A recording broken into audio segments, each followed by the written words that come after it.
Hey guys, we are working with volume today. We are going to find the volume of these rectangular prisms and these cubes. Now the cool thing is, guess what? The formula for each is the same. They are both length times width times height for the volume.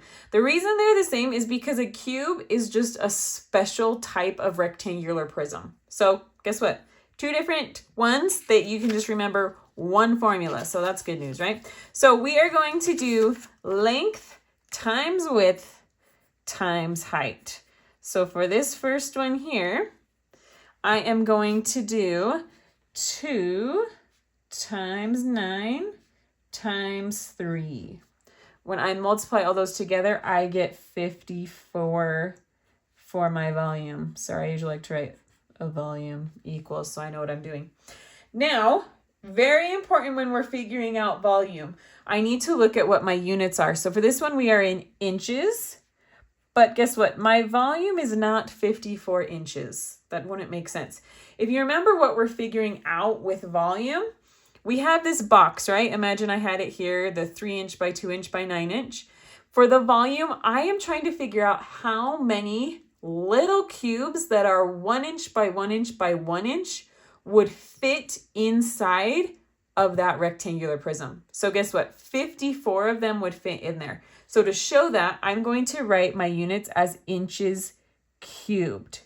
That means 54 of those cubes that are 1" by 1" by 1" would fit in that rectangular prism. So that is the volume of that one. Now let's look at this cube. Remember, it's the same length times width times height. Now it looks like they've only given us the height, right? But if you remember what a cube is, all of these are squares, meaning all of these edges are all 5 feet. So this is 5 feet. This is also 5 feet.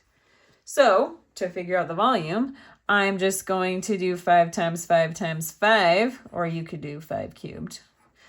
And when I multiply those out, I get a volume of 125. But I'm not just going to leave it like that. We are in feet. And to make sure we are showing what volume really is, we're going to make it feet cubed. There is my answer right there. Sorry, usually I like to box my answers so it sticks out. But I haven't been doing that. There you go. Okay, now we've got another rectangular prism. I've got 8 meters, 3 meters, and 5 meters. I'm going to multiply those all together. Length times width times height. Now, we usually say length times width times height, but it doesn't matter what order you multiply them in, you'll get the same answer. So when I multiply those all together, I get a volume of 120. Remember, we are in meters, and because it's volume, we do meters cubed, or sometimes you'll hear cubic meters or cubic inches. All right, last one. This is another cube. So because they told us this is 1.2 millimeters, I know this is also 1.2 and this is also 1.2. So our volume is just going to be 1.2 times 1.2 times 1.2. All right, when I multiply those all together, I get a volume of 1.728, but I don't just leave my answer like that.